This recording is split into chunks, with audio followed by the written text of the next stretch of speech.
The night was heavy with summer heat, and the fluorescent lights of Martinsville gas station flickered against the asphalt. At pump number 4, a tall black man in a crisp grey suit leaned against his car, scrolling through his phone while waiting for the tank to fill. His name was Marcus Hale, and though no one knew it yet, his life was about to collide with destiny. A police cruiser rolled up, its headlights cutting across the lot. 2 officers stepped out, Officer Daniels, stocky and brash, and Officer Keller, young and eager to prove himself. Their eyes landed on Marcus instantly. "Hey you," Daniels barked, striding over. "What are you doing here this late?" Marcus looked up, calm but surprised. "I'm buying gas. Is there a problem, officer?" But Daniels' tone sharpened. "Don't get smart. Show me your ID." Confused, Marcus reached for his wallet. Keller's hand twitched toward his holster, tension rising unnecessarily. Other customers turned their heads, sensing trouble. Marcus tried to keep his voice even. "I don't see why." Before he could finish, Daniels grabbed his arm, twisting it roughly. "Resisting, huh? That's what I thought." Gasps rippled through the crowd. A woman pulled out her phone, recording as Marcus was slammed against his own car. The sound of metal clanged, echoing across the lot. "Sir, I'm not resisting," Marcus said firmly, his voice carrying dignity even in humiliation. But his words fell on deaf ears. Within minutes he was cuffed and shoved into the back of the cruiser. Keller smirked. Daniels muttered something about teaching people a lesson, and the car sped away. The cameras kept rolling. The city didn't know it yet, but those few minutes at the gas station would shake the foundations of justice within 24 hours. The holding cell smelled of sweat, bleach, and stale air. Marcus sat on the cold metal bench, wrists sore from the too tight cuffs. His tailored suit jacket was wrinkled, and the once perfect crease in his trousers had disappeared. Around him, other detainees whispered, casting curious glances at the man who clearly didn't belong there. He leaned back against the wall, closing his eyes for a moment. He could still feel the slam of his body against his car, the sting of humiliation, and the smirk on Officer Keller's face. Yet Marcus remained calm. Anger flickered, but it was contained, disciplined. Years of practice had taught him patience, and patience was now his greatest weapon. Hours passed. At 3 a.m., Daniels strutted by, coffee in hand. "Enjoying your stay?" he sneered.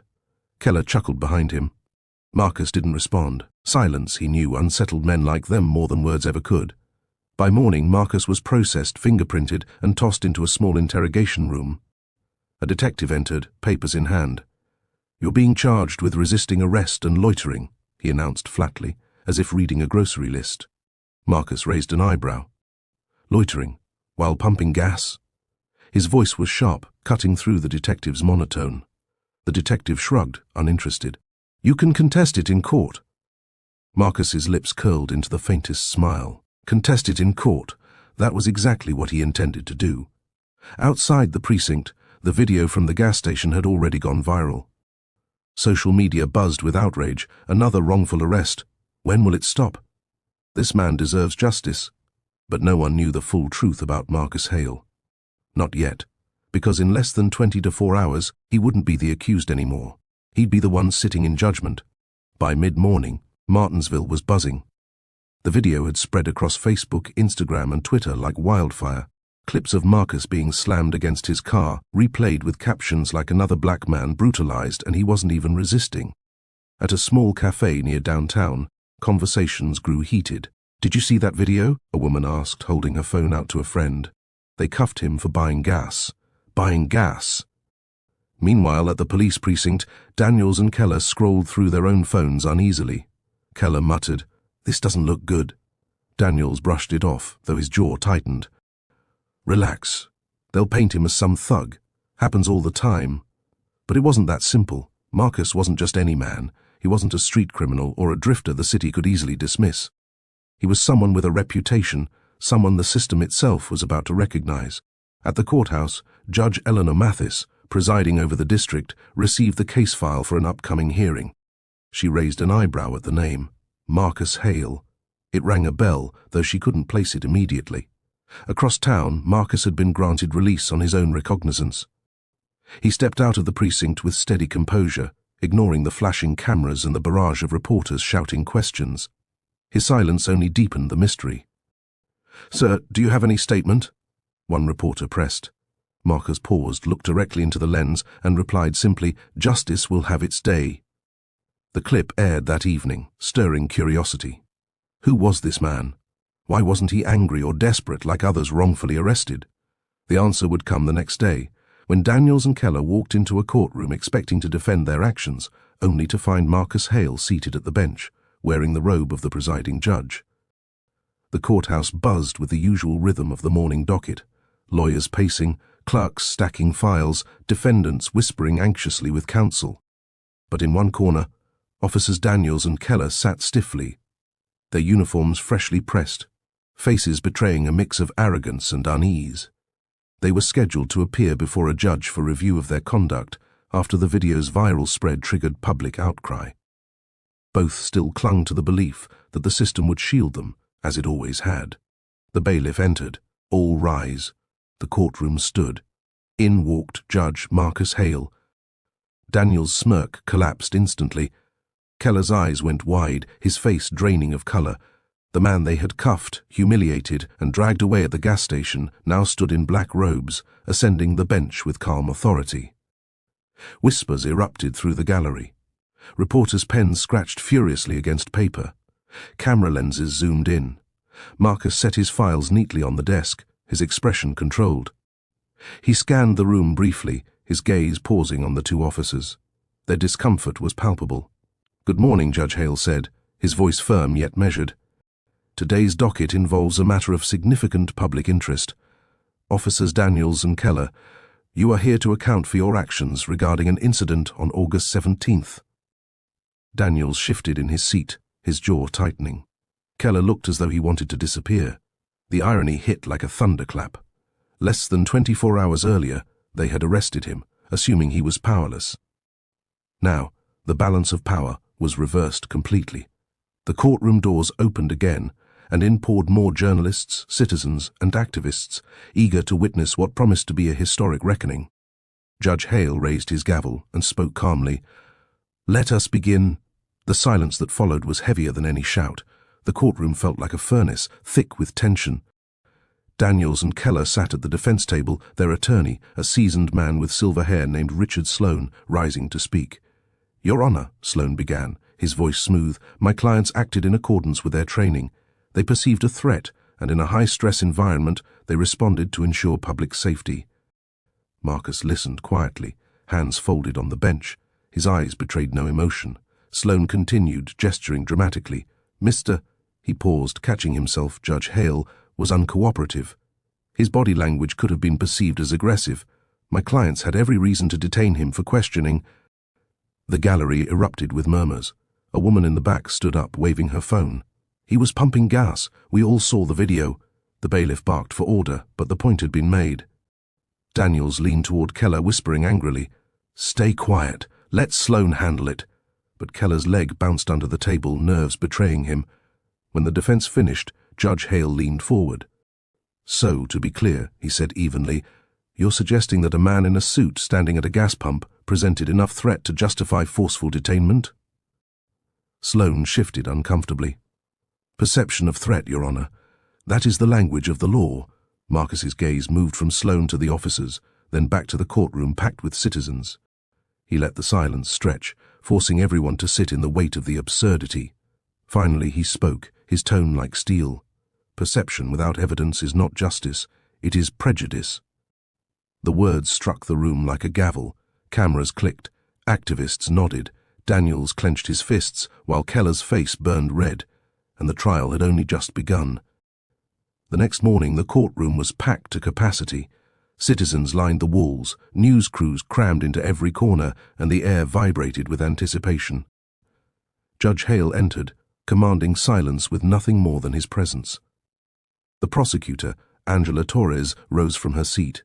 She was sharp, relentless, and known for her unwavering stance against police misconduct. She stepped forward, eyes locked on Daniels and Keller. "Your Honor," Torres began, "the defense would like this court to believe that perception justifies abuse, but the law and basic decency says otherwise." What happened at that gas station was not policing, it was profiling. She gestured toward the screen as the viral video began playing.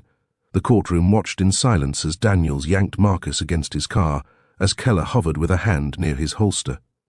The sound of Marcus's calm voice, "I'm not resisting," echoed, haunting and undeniable. The clip ended. Gasps and murmurs rippled through the gallery. Torres turned back to the judge. No contraband, no crime, no aggression. Just a man filling his tank, treated as guilty for the color of his skin. Daniels squirmed in his seat, jaw grinding.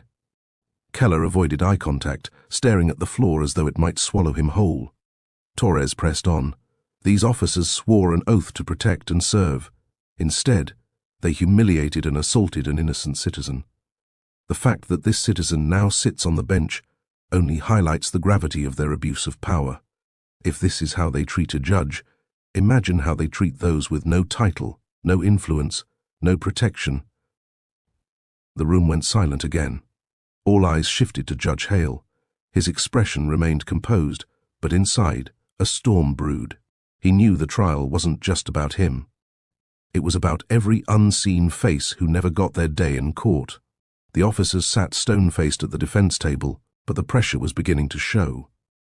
Daniels' jaw worked as if he were chewing glass, and Keller's hands trembled faintly against his knees. Angela Torres didn't waste a second.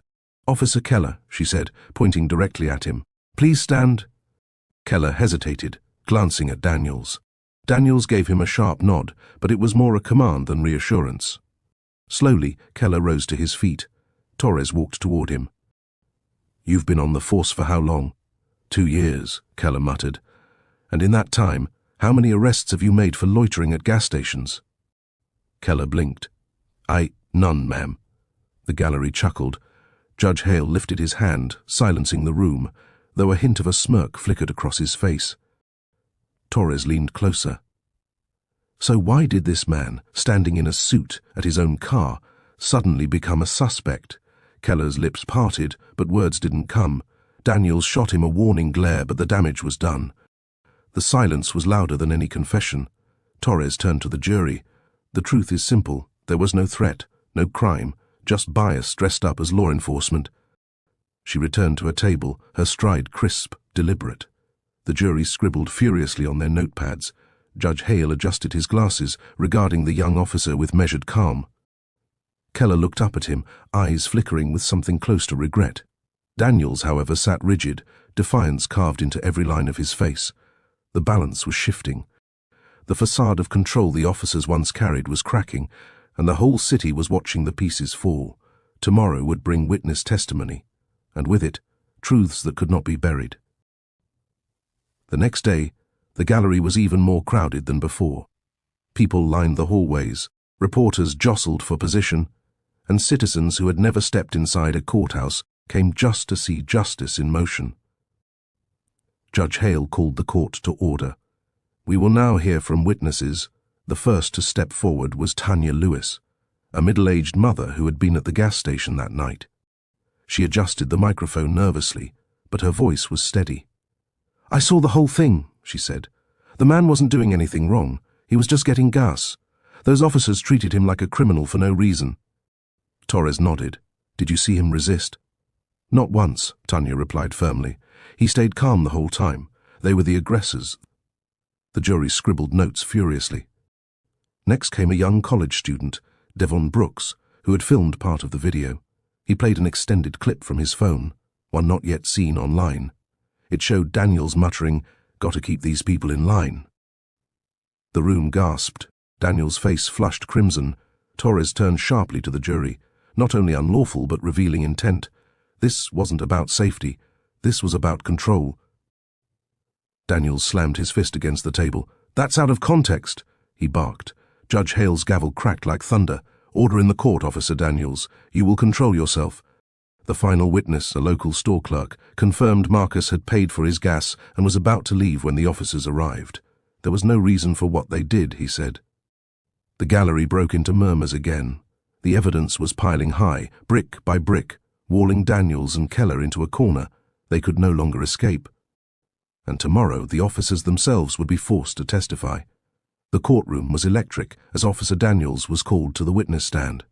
He walked with the swagger of a man determined to hold on to pride, though his eyes betrayed flickers of unease. He raised his hand, swore his oath, and sat down. Angela Torres wasted no time. "Officer Daniels, explain to the court why you approached Judge Hale that night." Daniels leaned back, voice gruff. It was late. High crime area. He was standing there in a suspicious manner. Torres tilted her head. Suspicious? Pumping gas?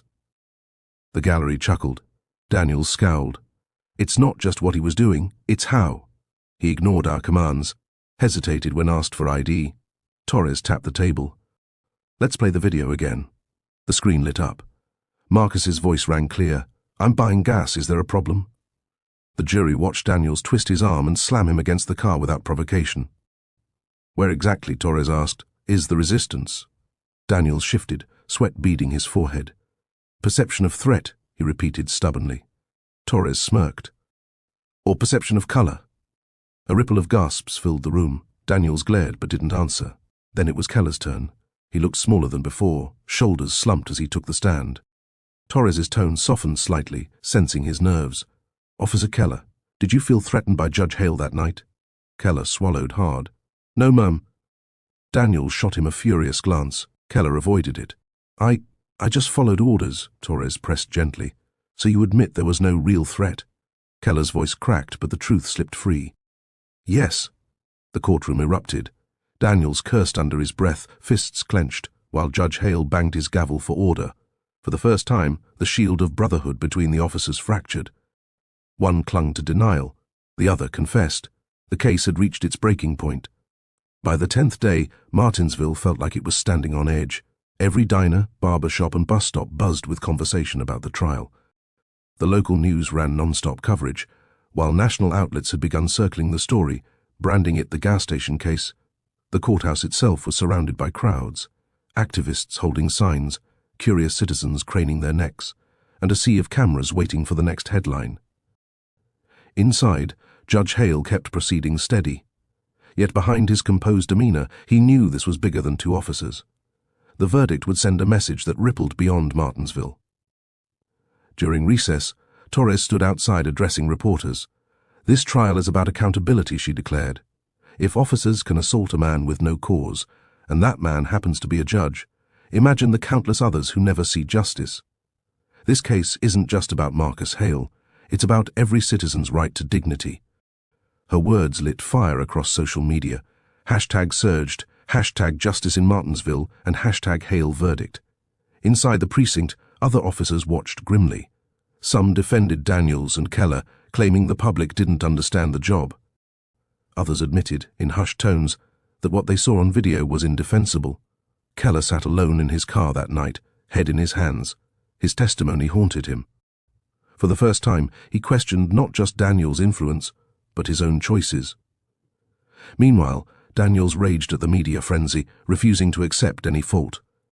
Judge Hale, in his chambers, stared out the window at the flashing lights of cameras below. He thought of his late father, who had taught him to stand tall even when humiliated. He thought of every defendant who entered his courtroom, powerless before authority. Tomorrow, the jury would begin deliberations, and the whole city would be watching. The air inside the courthouse was tense, suffocating almost. 12 jurors filed into the deliberation room, their expressions a mixture of weariness and resolve. They had sat through every word, every video replay, every contradiction, and now the weight of justice sat squarely on their shoulders. The forewoman, a retired school principal named Margaret Ellis, opened the discussion. "We've all seen the video. The question is, was it abuse of power?" A younger juror, arms crossed, frowned. Daniels said he felt threatened. "Cops make split-second decisions." An older man shook his head. "Threatened by what? A man in a suit standing at a gas pump? Come on." Margaret nodded.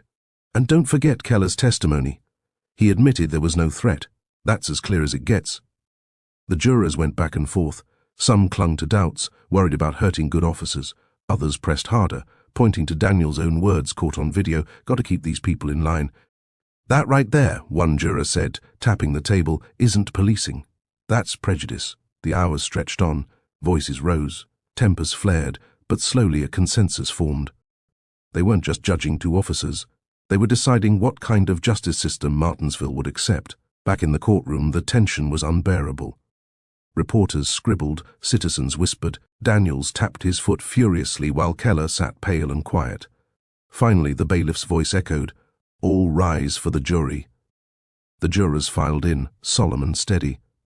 Margaret handed the verdict slip to the clerk. The words about to be read would ignite either outrage or relief across the city. Judge Hale's face remained composed, but inside his heartbeat quickened.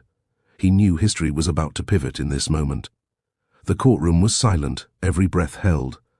The clerk unfolded the slip of paper and began to read aloud. "On the charge of unlawful detainment, we find the defendants guilty."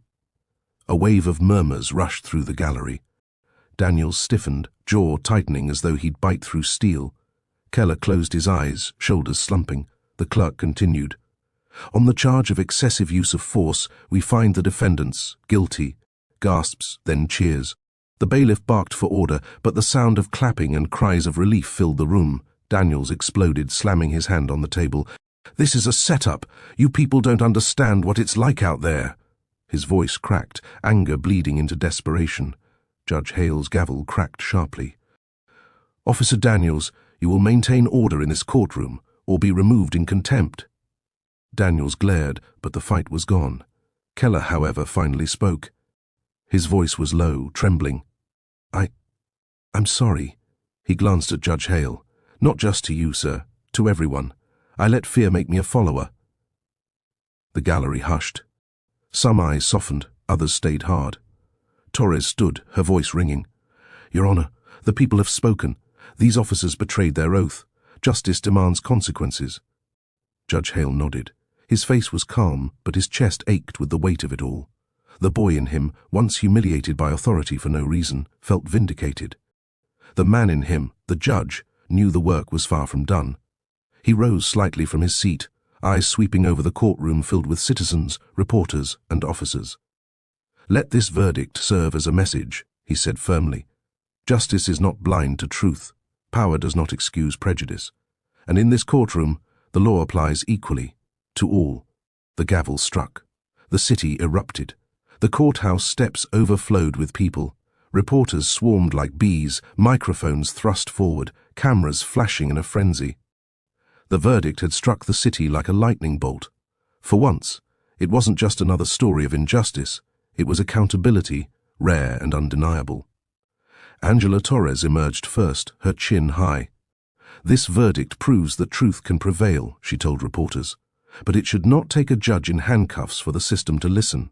Every citizen deserves this level of justice." Her words were replayed instantly across every news channel. Inside, Keller sat in a holding room, waiting to be processed. He stared at his hands, pale and shaking. For the first time, he wasn't thinking of his badge, or Daniels, or even his career. He thought of the faces in the gallery, the people who never had power to fight back. His apology replayed in his mind. Was it too late for redemption? Daniels, by contrast, raged like a caged animal. "This is political theatre," he shouted as officers escorted him away. His words were caught on live microphones, painting him further as the symbol of arrogance the city had come to despise. Judge Hale, in his chambers, finally allowed himself a long breath. He removed his robe, folded it neatly, and sat down in silence. His phone buzzed endlessly with messages, from colleagues, community leaders, even strangers who saw him now as a symbol of resilience. But Marcus wasn't thinking of fame. He thought of balance, of justice, of how many men and women had been cuffed like him and never got this ending. On the courthouse steps, the crowd chanted his name. Yet in his heart, Marcus knew the verdict wasn't his victory alone. It belonged to every unheard voice. The city of Martinsville woke the next morning to headlines blazing across every newspaper and news channel. Cops found guilty. Judge they arrested presides over case. The story spread far beyond state lines, sparking conversations nationwide. Commentators debated what it meant for policing, accountability, and justice. Social media flooded with clips of Judge Hale's calm yet powerful words, "Power does not excuse prejudice." At the police precinct, there was an uneasy quiet. Some officers grumbled about betrayal, while others admitted change was overdue. A meeting was called to implement new training on racial bias and de-escalation, a small step, but one sparked by the trial's fire. In schools, teachers showed students the verdict as proof that integrity mattered. In churches, pastors spoke of dignity restored. Across the city, a sense of possibility lingered, fragile but real. Judge Marcus Hale, however, remained grounded. In his office, he reviewed new case files, the work of justice continuing as it always had. Yet, there was a difference now, an unshakable respect that followed him, even among those who once doubted him. That evening, he returned to the same gas station. The pumps glowed under the flickering lights, just as they had on that night. But this time, strangers nodded to him with admiration. A young boy tugged at his mother's sleeve, whispering, "That's him, the judge." Marcus smiled faintly, filling his tank in peace. He knew the fight wasn't over. Justice was not a single verdict, but a standard that had to be defended every day. Still, for the first time in a long time, he felt hope, not for himself, but for the system he had sworn to uphold. As he drove off into the night, the city behind him seemed just a little lighter. Justice, for once, had carried the day.